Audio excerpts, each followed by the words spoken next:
Kindergarten ও সমমানের শিক্ষা প্রতিষ্ঠানে পঞ্চম শ্রেণীর সরকারি প্রাথমিক বৃত্তি পরীক্ষায় অংশগ্রহণের দাবিতে ঝিনাইদহে মানববন্ধন কর্মসূচি পালিত। কিন্ডারগার্টেন ও সমমানের শিক্ষা প্রতিষ্ঠানগুলোর পঞ্চম শ্রেণীর ছাত্রছাত্রীদের সরকারি প্রাথমিক বৃত্তি পরীক্ষায় অংশগ্রহণের দাবিতে ঝিনাইদহে মানববন্ধন কর্মসূচি পালিত হয়েছে।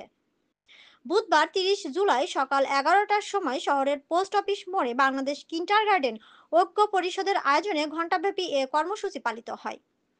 কর্মসূচিতে জেলার বিভিন্ন এলাকার কিন্ডারগার্টেনের শিক্ষার্থী, শিক্ষক ও অভিভাবকরা ব্যানার ফেস্টুন নিয়ে অংশ নেয়।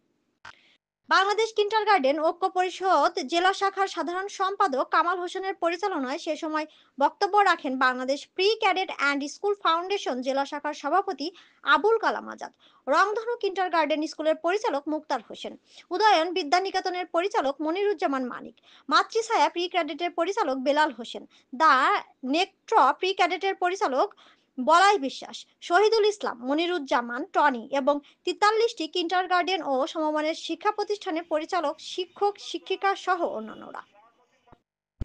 সে সময় বক্তারা বলেন, কিন্ডারগার্টেন ও সমমানের শিক্ষা প্রতিষ্ঠানে পড়ুয়া হাজার হাজার শিক্ষার্থী প্রাথমিক শিক্ষার অংশ হলেও বৃত্তি পরীক্ষায় তাদের অংশগ্রহণের সুযোগ না থাকায় তারা বৈষম্যের শিকার হচ্ছেন। তারা বলেন, শিক্ষা সবার অধিকার, কোনো শিক্ষার্থীকে বঞ্চিত করা উচিত নয়। দ্রুত সিদ্ধান্ত পরিবর্তন করে সকলের জন্য বৃত্তি পরীক্ষার অংশগ্রহণের সুযোগ নিশ্চিত করার আহ্বান জানান তারা। আমরা সবসময় বঞ্চিত হয়েছি।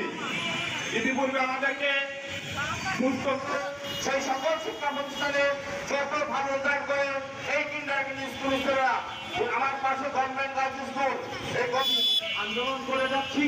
আপনাদের 80% মানুষ যারা লেখাপড়ার সঙ্গে যুক্ত বা লেখাপড়াকে পছন্দ করে বা লেখাপড়ার চেতনা যাদের মধ্যে আছে তাদের তাছাড়া এই কারণে প্রতিষ্ঠানগুলোতে লেখাপড়া করে।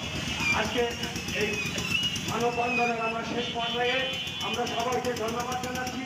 যারা সাংবাদিক ভাইরা অনেক কষ্ট করে প্রথম থেকে এখন পর্যন্ত তাদের কার্যক্রম চালিয়ে যাচ্ছেন, আমরা তাদের প্রতি কৃতজ্ঞ। তাদের সাথে পুলিশ ভাইয়েরা সহযোগিতা করেছে এবং তাদের প্রতিনিধি পাঠিয়েছে এবং তারা আমাদের সহযোগিতা করছে, তাদেরকে আমরা আন্তরিক ধন্যবাদ জানাচ্ছি। এবং কিছু সমস্যা হওয়ার কারণে পথচারীদের কিছু সমস্যা হওয়ার কারণে আমরা দুঃখিত।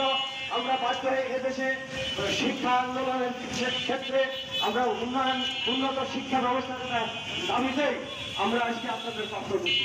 সবাইকে ধন্যবাদ।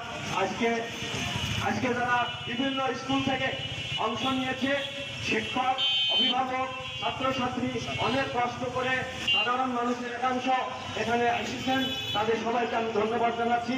আমাদের জন্য আপনারা সজাগ থাকবেন, দোয়া করবেন, আপনাদের বিভিন্ন সেক্টরে আপনারা আলোচনা করবেন, আপনাদের পত্র পত্রিকায় লিখবেন, আপনাদের ব্যক্তিগত ভেরিফাইড পেজে লিখবেন।